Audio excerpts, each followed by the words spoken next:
Hello and welcome to A Cup of Tea with Dr. Zee, where we share everyday stories with you, everyday women.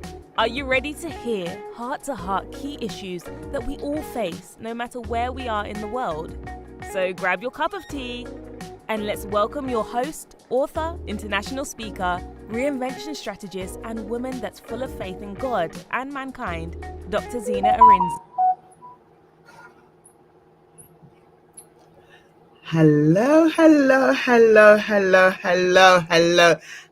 people. How are you? Another day. It looks like we have technical issues, but that's not a problem. That's what life is all about. You get through the issues. This is your host again with the mostest. My name is Dr. Zee Podcast, and you are welcome to A Cup of Tea with me, Dr. Zee.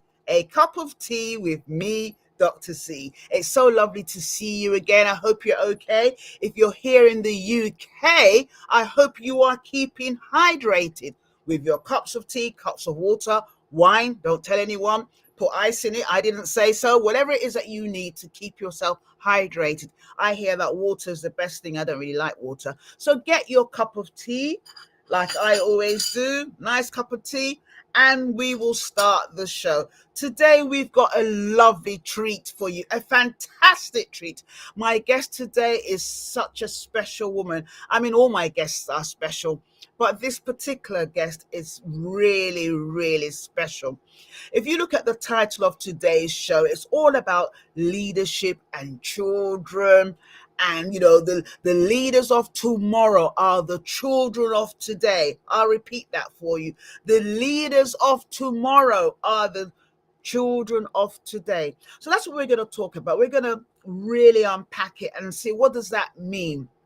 Now, recently, for those of us in the UK, you know about the really, really sad thing that happened in Stockport and the 17-year-old who basically unalived those young girls that were at the dance school. And we know there are so many instances where children do all sorts of things, and we really need to understand that you might be a child today, like I'm speaking to you now, and I'm in my you didn't hear what I said, but I was once a child, and lived with my parents, had siblings, and we had what we call our formative life. You might have trauma, you might have all sorts of things in your background, and that's what makes you the person that you are today. I heard a story once where there were a set of twins, and they came from a very kind of poor background, and a broken family. I don't like that term, broken family. I happen to be a divorced woman, so when people say broken, it makes me feel like, what do you mean broken? But anyway, let's use that term because we know what I mean.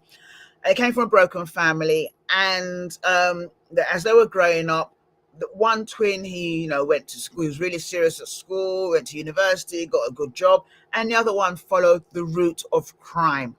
Now, why am I saying this? I'm saying this because you can still have a good beginning or even a not so good beginning, and you can still turn out in a different way. So it's not just about nature and nurture, but it's also about your external environment and how you take things in and how you decide to make choices and the choices that you make. Now, we like to blame our parents. If you used to watch all those chat shows like Jerry Springer and all those other ones, they would say, oh, my mom did this, my father did this, so I don't speak to my, and we blame our parents. But we have to take responsibility. But before we can even take responsibilities as an adult, we need to learn as children how to be accountable. But I'm not going to be talking about this because I have an expert who knows this better than I'm just talking through, my nose or my eyes, as my children like to say. I was going to say something else, but I'm on air. But but I'm bringing in an amazing expert who knows much more than what I'm talking about, and is going to be able to unravel so many things about leadership in terms of our children, leaderships in terms of the adults that we have now. I mean, we have Donald Trump, and I'm not making any comments either way. We have, we have Boris Johnson, we have Sir Keir Starmer, we have all different people. They were all children at one time or at one stage in their life. Anyway, that's enough about me. And just in case you're wondering if this is your first time on the show, what we do at A Cup of Tea with Dr. Z is that we spotlight everyday women from around the world who are doing amazing, incredible, wonderful, extraordinary things. And the reason why I do this, this is a passion project of mine, is because so many people feel that they are voiceless, they are invisible, they are pointless, useless, hopeless, and they think that nothing good can come out of them. This is not a Bible show, but there's a scripture in the Bible that says that, can anything good come out of Nazareth? And there are so many people that go through life thinking nothing good can come out from them, maybe because that's what they were told as children, or maybe that's how they see themselves. And I want to tell you now, if you're listening to this live, or you listen to this later on the replay, or you're listening on any of my social media platforms, I want you to know, take it in yourself, or tell someone that you love, that they are not pointless. They are not pointless. I'm saying it 3 times. They are not pointless, that they are enough for the situation that they're in, that their life matters, that someone is just waiting for them to walk so that they can see and take courage and strength from your story. Your story is somebody else's glory. So don't let anything or any situation make you feel as if you are unworthy. And I'm a coach, I'm a speaker, and I'll go on. So let me stop so that my amazing guests can come in. So let me just tell you a little bit about her. I'm going to read her bio. Is amazing. Now, she's an everyday woman just like you, and her name is Fina Chichi. Fina Chichi. Lovely, lovely, amazing, incredible woman. And I'll tell you a little bit about her. Now, she is a parenting consultant and coach, so she's exactly the right person that needs to be answering these questions. And she's going to be sharing insights on nurturing and nature in terms of young minds, and how to foster them in such a way that you foster leadership qualities in them, and when you need to start it. Now, also, she's going to tell us a bit more about why she decided to do what she does. She's really, really passionate about it. She doesn't only just consult with parents. She actually works with teens as well, and young adults. She's worked with parents and teens for over 15 years. Now, my oldest is 26, so that's almost like 11 years, and I know her well. And I remember calling her, but that's a different conversation. And her organization, Parenting Teens Solutions Limited, is dedicated to educating, empowering, encouraging, and equipping parents like myself and you, if you're listening, or if you might be a foster parent or a grandparent or an auntie or a sister, to help us with the right tools so that we can raise our children, especially our teens, better, so that they can navigate not just the changes from childhood, from adolescence to teenage, but into the challenges of becoming a young adult.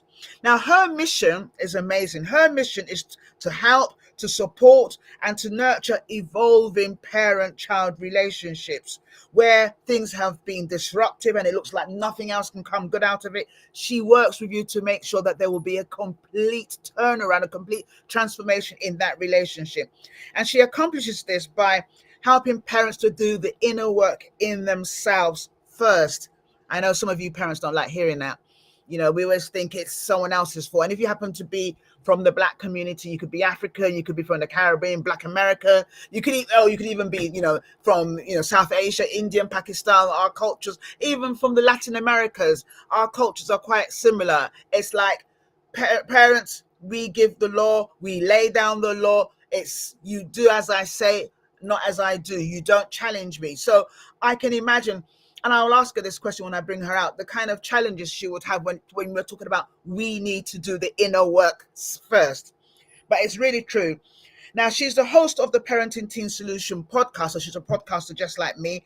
And she was listed, can you imagine? She was listed in 2021 as a top 10 parenting podcast. So if you don't know her, you need to know her now. You need to look for her on Spotify and everywhere else.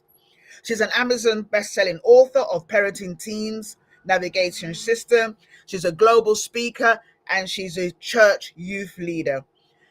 Now, I want you to join me. Clap your hands, bring out your cymbals, your whistles, whatever it is that you have, because we need to really, really, really clap. And it's really hot in England, so I shouldn't be doing that so much. But without further ado, I just want to bring in my amazing, phenomenal Fina Chichi. We're both from the same tribe, and she's put Mrs. in front of her name, but I don't like introducing people with Mrs., so I refuse to say that. Mrs. But anyway, she's laughing. I can see her in the green room. Right, I'm going to bring her on because she is an amazing woman, and I really want her to really teach me and everyone else about how we can be better parents and how it's important for us to do the inner work. Thank you so much, Fina. Thank you, Dr. Zee. Thank you so much for that beautiful introduction. Thank you so much. Oh, man. Thank you so much for honoring this. I know we have so many commitments and stuff, and sometimes conflicting priorities. So I'm really, really grateful for you to be here. So appreciative. And, I pray that God will bless you and honor you for being here in Jesus' name. Amen. Now, my first question to you before we go into the really nearly, and our parents are going to be listening like, oh God, she's going to be, we're not, we complain. We're on different Zoom calls. Parent our children. We need our children.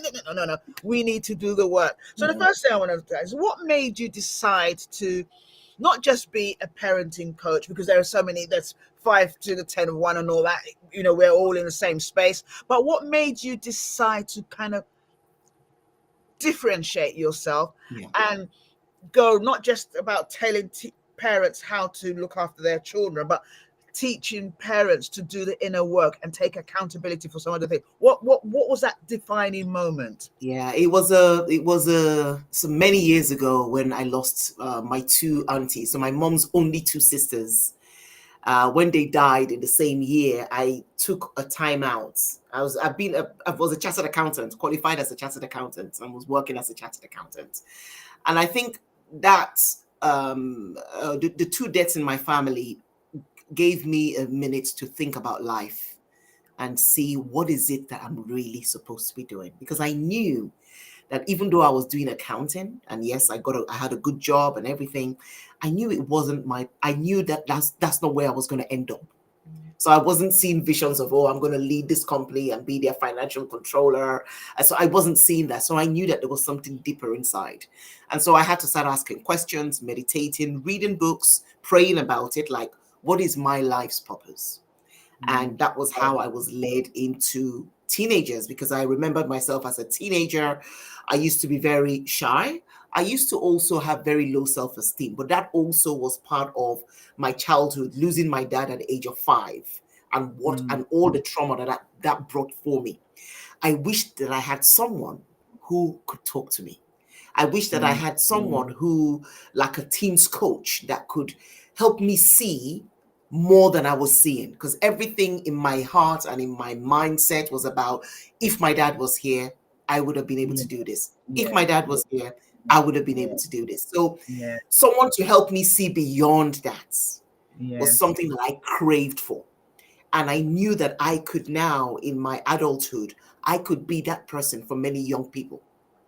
I could be that person that would help young people see beyond their situation, see beyond the chaos in their homes, see beyond the traumas, see beyond all of that to the potentials that they can be. So that was my first jump into the coaching space with young people. And also because I've always gotten along with young people, So when you connect the dots, you can see how purpose, passion, and all that connects. And with working with young people, I knew that I had to work with their parents, because you can share with the young people all the great things about themselves. But when they go home and their parents are insulting them or cursing them or saying wrong things to them or shouting and yelling and, all that, it kind of destroys the work that I'm already doing on the side. So I needed parents to be on my side as well. And so together with parents, we're able to then help develop these young people into the potential adults that they are meant to be. It's funny and not funny, but thank you so much for answering that so, expansively. But it's funny, as you were speaking, it's sometimes I'm just thinking of, being a child, when you're talking to, when you've been, they'll tell you, oh, don't be silly, you silly girl, you silly, good for nothing, Exactly.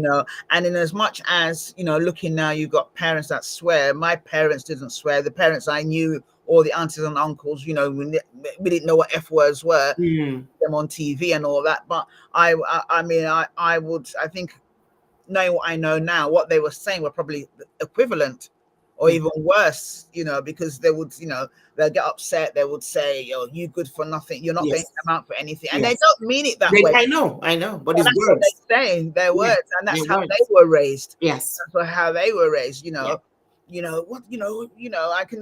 just remembering, and I had a pretty good childhood, but I can still remember those words, and so you can imagine. And as we evolve, the way our parents were raised is different than how I was raised. And so certain things I would do, my mom would say, or my dad would say, oh, when it was my turn, I would never do that.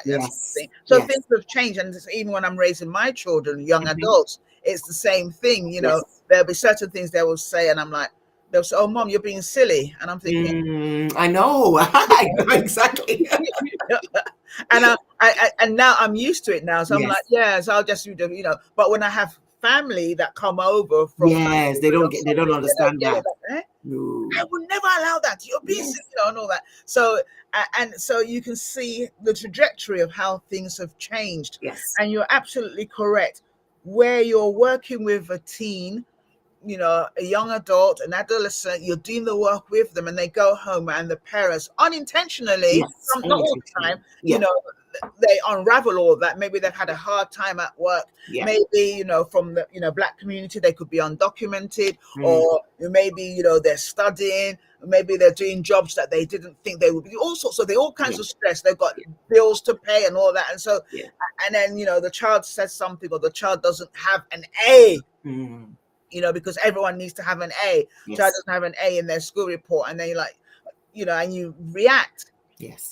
And it could be that particular child might be really good in creating, now, now the world we live in, that's where the money is, so the child could be very, creative, but you want the child to know maths or English or whatever it is and all that. And so because they don't know those things, you tell them they're good for nothing. I mean, nowadays we've got disabilities that are now recognized. You've got autism, you've got dyslexia, you've got, dypraxia, you've got all these different things, you've got ADHD and all that, which when we were little, it was like you were a ludo.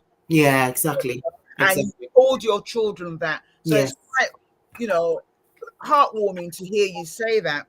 Now, my next question, Fina, to you is, and I said it while you were in the green room, how has it been when you have to work with parents? I know working with the young people is probably easy for you because you get on with them, so you already have rapport, and you know how to break down barriers and all that. So it's not hard. You get down with the young people and all that. But working with the parents, how has that been? Is it always easy? Tell me about it. I mean, working with parents as well has been, I think, because I'm so passionate about it, and also because of my nature. I'm a calm kind of person. I'm also very I give out a very non-judgmental vibe. So parents feel very comfortable with me. That's one thing that I've noticed with parents, because I assure them that I'm not here to judge them. I assure them that nobody is perfect. And, I assure them that we are all on this learning journey together. So this is why I don't find it very difficult with parents. But what I do notice with parents, though, however, is that many parents are resistant to change. They find it difficult to change because they feel that changing means that they were doing a bad job. But I try to convince them that no, changing just means you're evolving. Changing just means you're willing to learn more and unlearn. That's really what changing is about. Changing doesn't mean that you were a bad person and now you want to change to be a better person. That's not what it means. You're the perfect parent for your children. But is that resistance to change that I definitely see a lot of.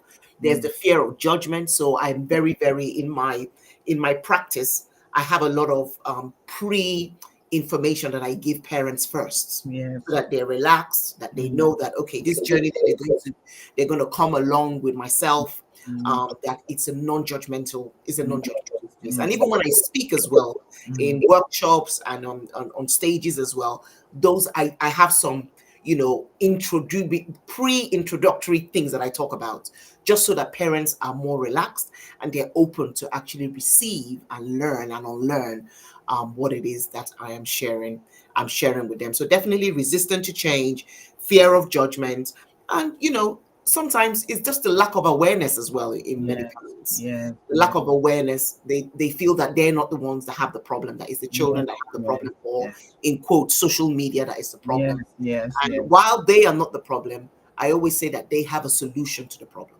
Yes.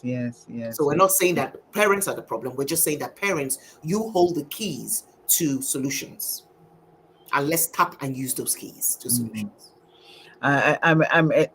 It's funny. I don't know why I'm using this word funny again, but it's funny that you've said this, because no one likes change. Yes. No one likes change, and it's always somebody else's fault. You know, in my work as a divorce recovery coach, I mean, obviously I do leadership coaching as well, but in that particular space, when we're talking about starting again and you want to maybe remarry and all that, one of the questions I ask is, if you were to, you know, in spite of what might have happened in that relationship that's no longer there, if you had to marry yourself, would you marry yourself? Yeah. And I want you to, you don't need to tell me the answer, I want you to tap yourself the truth. Will you? And if you can really answer that question truthfully, then that's the beginning of change and healing and restoration and all that, because you want to make sure that the changes you're making are going to be profitable for the new relationship you're going to go into. And the reason I'm saying this is that children are watching us. They watch it. If you look like you don't want change, you're resistant to change, children, the ones that have your gene, will say, well, why am I moving if you're not moving? So it becomes even more difficult to bring them back together, you know. And then, you know, like we said earlier on, hurting people hurt people. Yeah, absolutely. Yeah. And the adults that we are now, I don't know what happened there. The adults that we are now, we were once children ourselves. Exactly. We were once children ourselves. So it's really, really important for us to actually understand that. Yeah. Yes, really, really, really important. And I think also that one of the things that can really, really help is being accountable. Absolutely. Being accountable, knowing that you are the parent of that child. Yeah. You know, you want to make sure that, number one, they bury you, but more importantly, you want to make sure that when you see them as, you know, young adults and older adults, you can say, yes, I've done the best that I can do. Yeah. You know, you're teaching them how to be accountable. You're teaching them forgiveness. You're teaching them how to say, I'm sorry. Yeah. You're teaching them how to stretch out a hand of fellow. It's easier said than done. Yeah. Easier said than done. Yeah. It's easier said than done. I don't know, for some reason that I'm off camera and there's no reason why. Can you see me? I can see you, but you're paused. So your voice and everything is fine. It's just that it's almost like it's a frozen. Well, anyway, we go ahead, we move because it goes on Spotify as well anyway. So that's okay. Yeah, so it's fine. Yes. So the next question I have for you is, what are your opinions with regards to nurture and nature? Okay, so I think for me, in terms of nurture and nature, they go hand in hand. And I say they go hand in hand because there is a trap that many parents can fall into that tells them that, oh, my child is just like this, and then that's it. Like that's the nature, and there's nothing they can do about it. But nature and nurture go in hand. I wouldn't say that one beats the other. Both of them go hand in hand. And so that's the real key, that parents need to know that there's a lot of work to be done in nurturing our children to then go hand in hand with the nature of our children, the personality of our children. There's no need to try to change their personalities. It's about nurturing them in such a way that you're molding them through, with their nature, their personality. So it goes hand in hand. One should not be dominant than the other, or one should not be over the other. They go hand in hand, is what I would say about nature and nurturing. But I think the main thing is, in the nature part of it, know who your child is, understand their personality, and then nurture that personality. The way you nurture one child is different from the way you're going to nurture the other child. So we have the responsibility as parents to understand their nature, understand their personality, and then use that understanding in nurturing them. And that is how nature and nurture go hand in hand.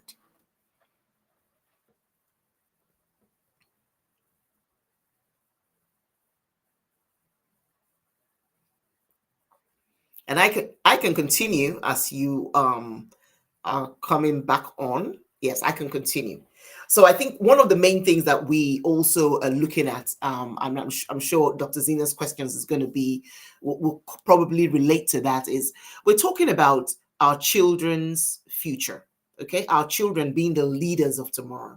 If our children are going to be the leaders of tomorrow, then guess what? We need to start nurturing those leadership skills today. We can't just say, oh, they're going to be leaders of tomorrow and then dump them into tomorrow and expect them to be the leaders. The leadership qualities, we start by nurturing them now. And how do we start? How do we nurture these? And is any child too early to start being helped or start being supported with leadership skills? No child is too early. You can start as early as, but of course, as they get older, you're topping up those skills. You're topping up those leadership skills. The first is modeling those leadership skills. If our children are going to be the models and the leaders of tomorrow, we've got to model the skills. How are they going to learn the skills if they're not shown the skills? And you know what about these leadership skills? A lot of times leadership skills are caught more than they're taught. So what are we teaching them? What are we modeling to them? What are the skills that they're seeing us model to them every day? Is it integrity? Is it communication skills? Is it showing compassion? What are we showing them? And that's the key. They need to see it first at home so that they know it's the norm. You're not waiting for them to go into school for them to then learn about leadership. No, leadership starts at home, and it starts with us. It starts with us modeling those skills. Integrity, talk about it. Compassion, show them compassion. Show them empathy. Show them effective communication. These are all the skills that our children start to watch us, and then it becomes the norm for them. And when it becomes the norm for them, as they get into leadership positions, as they get older in schools and get into clubs and different things, you see them naturally displaying those leadership skills that you have models to them. So modeling leadership behavior is very, very vital. I will also talk about encouraging decision making. You see, it's so important that even at their early ages, you start to give them allowance of choices. Oh, what do you guys think we can have for breakfast today? What do you guys think we can do for dinner today? Where do you guys think we could start to allow them to be part of the decision making at home?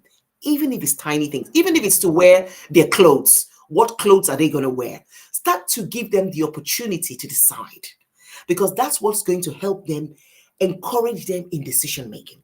It's going to help them amongst their peers. It's going to help them among their friendship groups. It's just going to help them because you're giving them that choice. The mistake that many parents make is that many parents want so much control that they don't give the children allowance to make decisions. And then when it comes to the real decision-making time, children are frozen because they've not learned it. They've not practiced it. They've not been exposed to decision-making. So allow your children to make certain decisions. Cultivate that decision-making skill in them from their young age, from their early years. Start to develop those decision-making skills so that by the time they get much older, they already have decision. And they're still going to be learning. Because even as Absolutely. adults, we are still learning decision making skills. Absolutely. But Absolutely. they will just be topping it up. That's what you want your children. You want your children to be a step ahead in these skills. And that's why you want to start as early as possible. So encourage decision making. And another one is also promote problem solving. Don't try to solve all their problems yourself. I know you're the parents, I know you're the experts, I know you've got all the experiences, but give them opportunities to solve some problems, because they're going to need those skills when they grow up. They're going to need those skills in interviews. They're going to need those skills in their workplaces. So start to build, start to expose them, start to encourage problem solving. Ask them, what would you do in that situation? They come to you with a situation that, oh, this is difficult. This is this. Ask them, what would you do? Think about it and let's talk about it. Encourage them to be open to problem solving so that they're not scared to problem solve. So those are real key traits that I would say it's very important for us to start early in encouraging these skills, modeling the skills, decision making, problem solving, and then also just kind of teaching them communication skills. There are going to be conflicts at home. Siblings are going to get on each other's nerves. Teach them conflict resolution. Teach them how to solve the conflicts that they have between themselves. Not to shy away from them. Not to say, you guys never quarrel. You guys never shout on each other. Those things are going to happen between siblings. But what we need to model to them and show them is how to resolve those conflicts amicably and effectively. And those are some of the skills when we start to develop with our children, we're preparing them for those leadership skills that they're going to need in the future. There's no need of saying, oh, my child is going to be a leader when they grow up, and then we're not even doing anything about leadership skills in the home. We're just telling ourselves lies when we do that. Absolutely. So leadership skills very important. Start on time. Absolutely. I was listening in the green room, and I'm like, yes, absolutely. Start on time.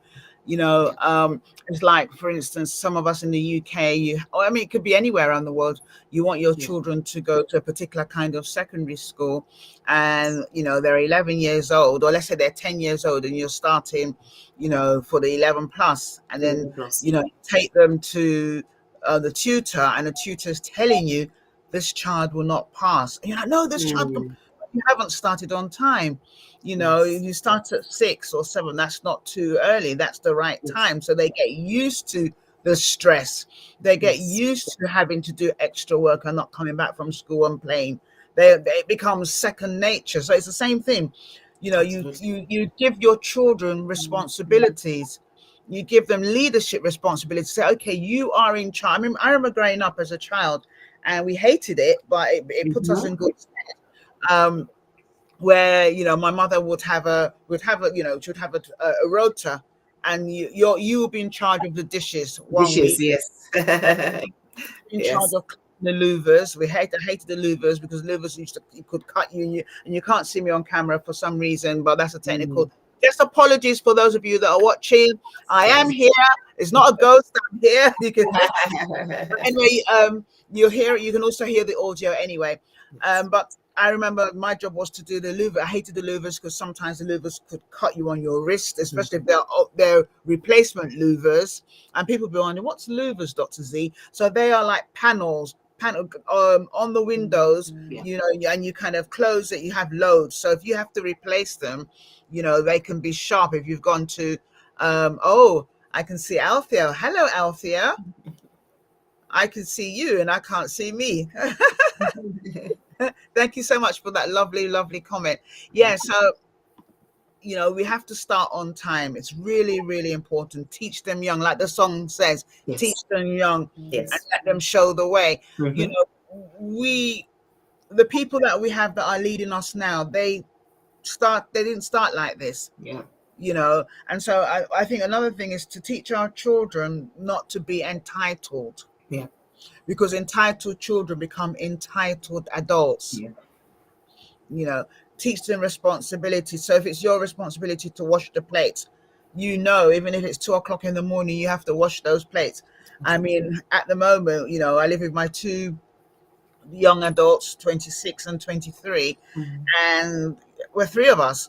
So I've told them, you one person, it's your job to each month, it's your job to make sure that you mop the kitchen floor, you put the dishes in the dishwasher. It doesn't matter if you've gone to party, you come back at 4 o'clock in the morning, I don't care what time you come back, that needs to be done. You know, and then, oh God, oh, I'll do it tomorrow, but they do it because they know it's their responsibility. Yeah. And I guess when you empower someone with trust, Yes. when you empower them with something that they are solely responsible for, when you empower them with the ability to make decisions, you give them a tenner. Yes. You tell them to go shopping, and you give them a shopping list. Now, the last time you went shopping could have been a month ago, and you've given them a shopping list, and those things could be, maybe worth £8. Yeah. Because of the cost of living, they've gone shopping, and those things, you can't buy them for what you've given. They have to make a decision on what to buy and what to leave. Exactly. You might be at work, or you might be far away, or you might be away on holiday or somewhere. So they need to make a decision. Okay, Mom's giving me £10.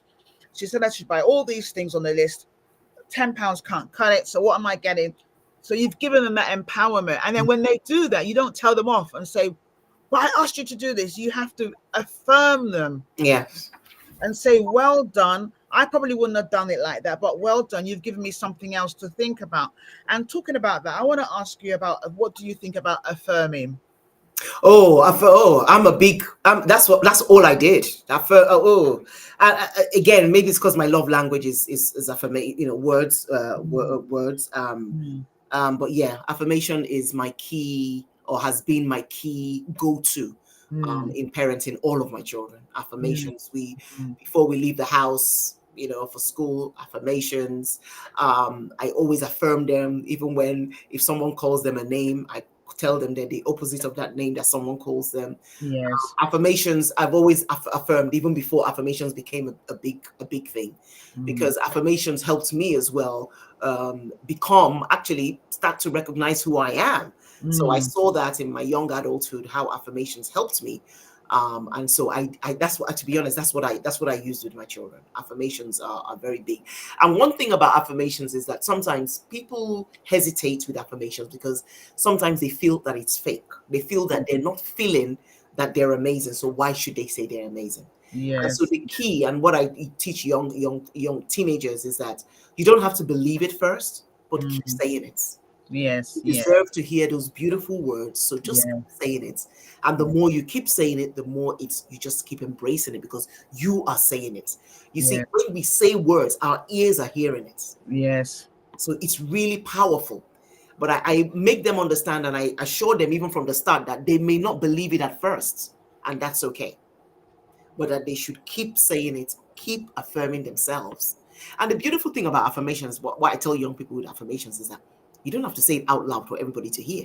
It's about you hearing you. Yes. And that really comforts young people, because sometimes they're very conscious of what other people will say. Yes. So that's why I tell them, no, you can do it in the safety of your room or in the bathroom. It's all just you. As long as you give your ears the permission to hear those words, then your mind will start to believe them more and more, because your mind is hearing your voice. It's affirmations are powerful. Yes. And it's so funny, in the work that I do with women as well, whether I'm doing, leadership workshops or whether it's divorce recovery workshops. One of the first things we do at the beginning when we're talking about identity is in terms of, who are you? Yes. And you get people saying, oh, I'm so-and-so's mom, or I'm so, my boss told me that I'm rubbish. I did my 360 appraisal and they gave me, didn't meet expectations, or they gave me just a level. And so I'm probably like that. Or my ex-husband said this, or my husband said that, or my son told me I'm a rubbish mom, whatever. Yeah. And I'm like, no. I want you to write down all the things that are positive about you. Yeah. Oh, I don't know. Okay. If you lock your close friends and family in a room, what do you think they will say about you? And then they start to open up. Exactly. Oh, they will say I'm amazing. They say I'm a good cook. They'll say I'm very generous. They say I'm encouraging. I'm this, or whatever it is. Yeah. Right. So I now want you to look into the mirror and strike a pose. I'm because I'm very vain, and ADHD is just working a little bit. Because I can't see myself on camera, I want to stand up and show you striking a pose. But anyway, just imagine me striking a pose. So Yes. you strike a pose. You look in the mirror and you strike a pose. Give your best pose. Don't worry about what kind of body shape you have, whether you're slim, fat, whatever. Just strike a pose and look in that mirror. Mirror, yes.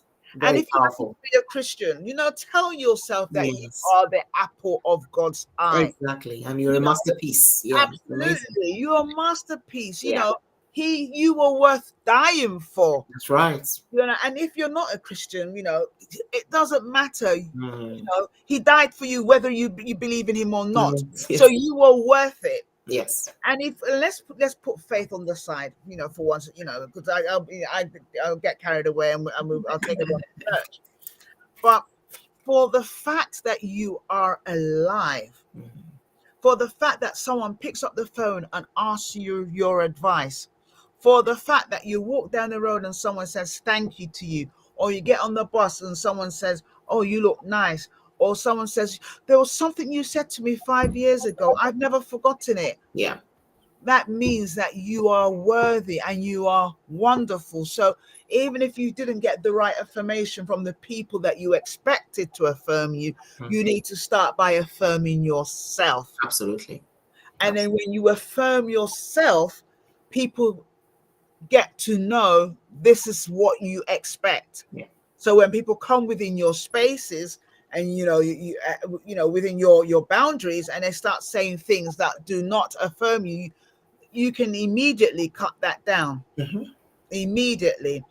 Now what I'm going to do is I'm going to ask you to share, and then we're rounding up, share 5 key tips. There might be a parent listening right now or listening on the replay, and she's like saying, Fina, I'm going to call you Dr. Fina because that's overdue. So Dr. Yes. No pressure. I've had it's been said to me quite recently, so many times. So yeah. All right. So Dr. Fina, you've heard it here. So Dr. Fina, I'm going to ask you to share 5 key tips that people can take away either now or when they listen on the replay, or even 10 years from now, or whenever, that they can, either they're struggling with their children, with their young adults, or there's a situation where they're no longer on speaking terms, because there are lots of parents where and children where they are estranged. Yes. 5 tips that can help that situation. Either help them, they might be blaming themselves, feeling that's their fault, or maybe their child has maybe gone off the rails, maybe in prison or something, and they feel, oh, it's something I've done wrong. 5 key things that they can take away that can help them to start healing themselves. Okay, great question, Dr. Zee. I love that question because there are many people, as you said, rightly said, that are in that situation. And I think for me, the first tip I will talk about is just reflecting. And reflecting with self-compassion is key. Because when you reflect with judgment, when you reflect with a blame, when you reflect with criticisms, when you reflect with a blaming attitude, then you're not going to heal properly. You're not going to repair properly. So the key is reflecting with self-compassion. That's the key. Whether you've done wrong, whether you realize that you've done wrong or not, you've got to have self-compassion in yourself, because there's something about learning. And I love this quote by Alvin Toffler that says, the illiterates of the 21st century, there won't be those that cannot read or write. It will be those who are unwilling to learn, unlearn, and relearn. Yes. So for you to be at this stage now where you're realizing that, oh, I could have done things differently in the past, that's a good stage to be in, because that means you're on the road to transformation. Yeah. And that's a big benefit for both you and your children. Yes. So the key is to reflect back to say, okay, you know what? Admission, awareness. Okay, this I didn't know at the time. This I didn't know. I didn't have all this information back then, and I did my parenting this way.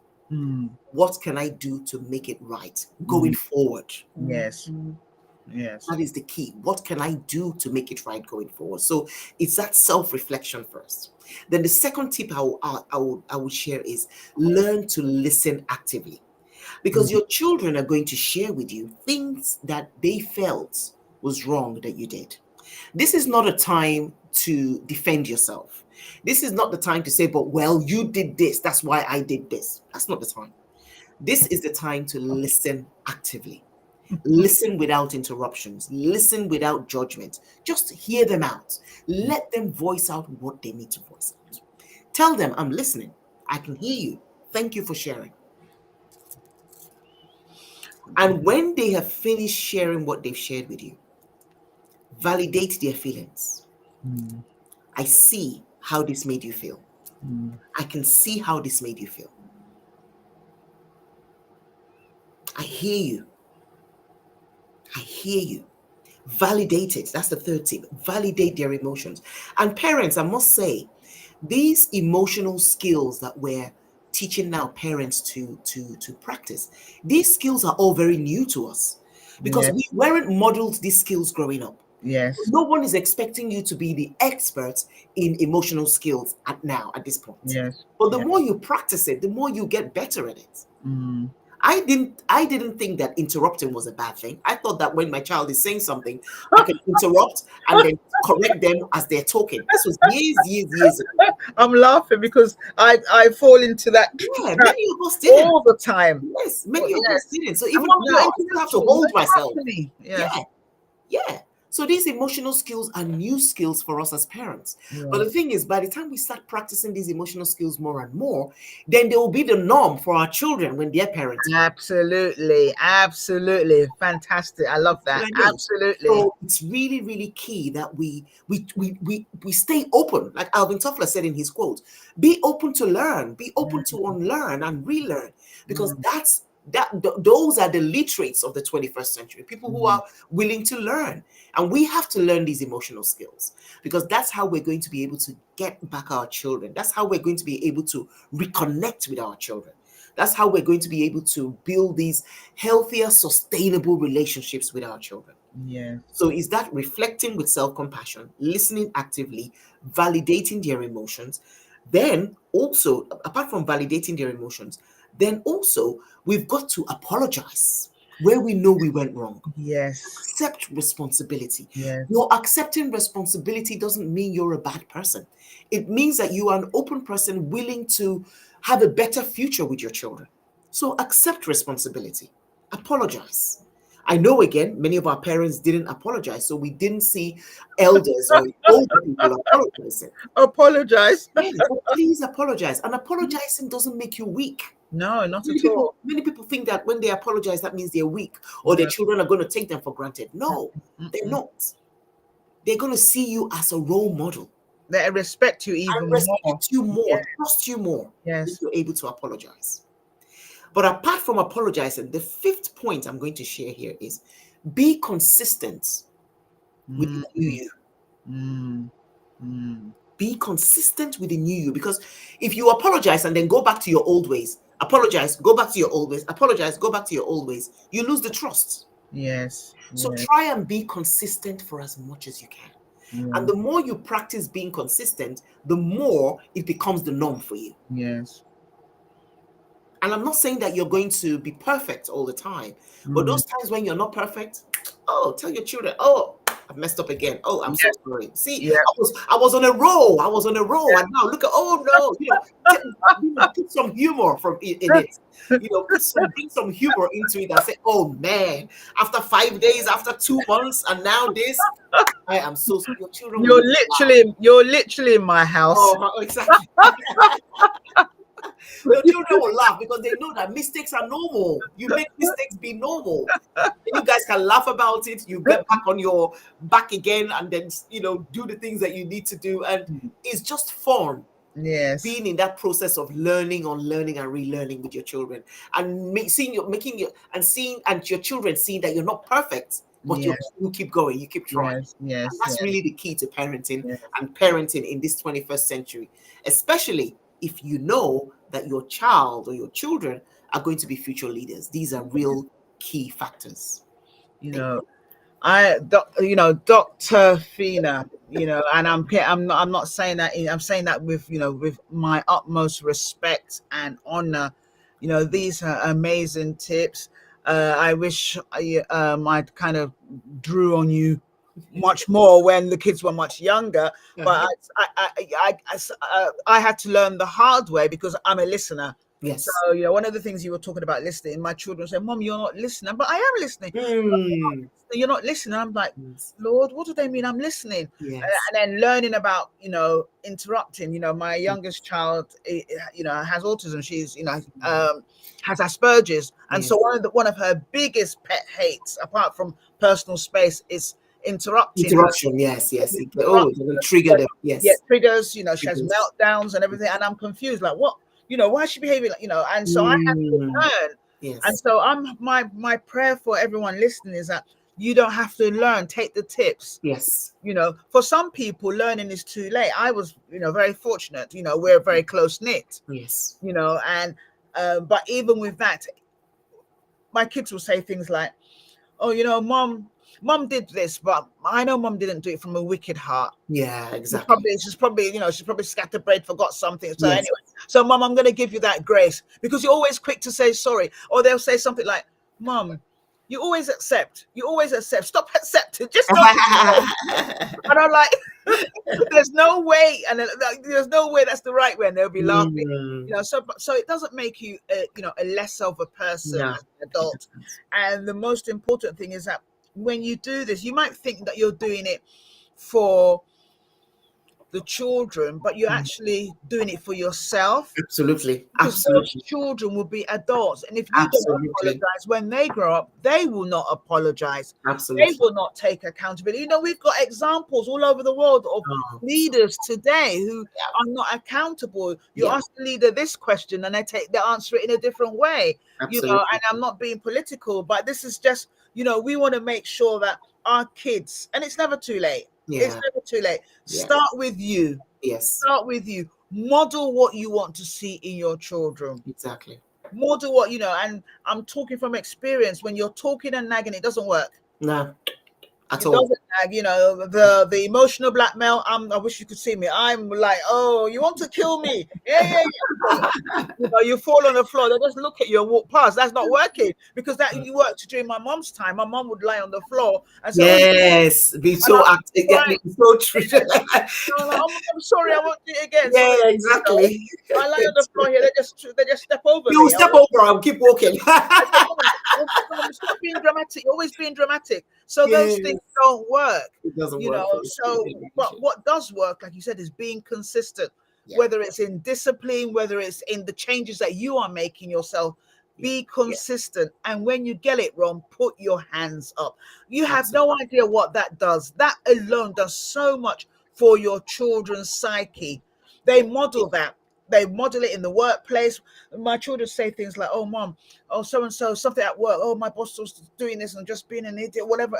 But I just remember that if it were you, this is what you would do. Or sometimes I would just channel something in my mind and say something to them and say, well, this is what Mom would say, but I'm only saying it in my mind. I'm like, okay. So I like the first part you said, the good one. Don't say the they watch us. Yeah, they watch us. Excellent. Dr. Fina, and I'm going to be calling you this from now on, Dr. Fina, I want to say thank you so much from taking time from your incredible busy schedule and all the other things going on. Thank you so much, and thank you for holding the fort briefly when we had, you're a broadcaster just like me. So yes.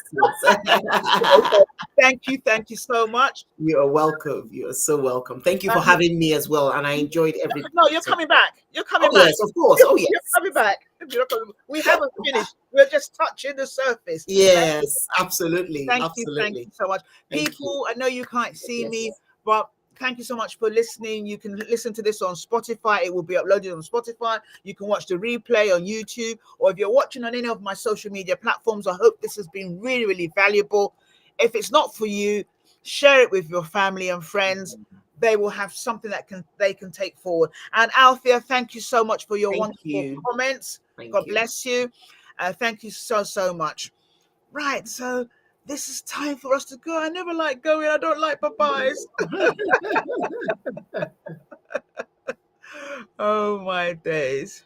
Thanks for listening to A Cup of Tea with Dr. Z, your reinvention queen. We hope you've been motivated and inspired to go out there and conquer any obstacles and issues you may face. You can find Dr. Zena on all social platforms. Until next time, remember,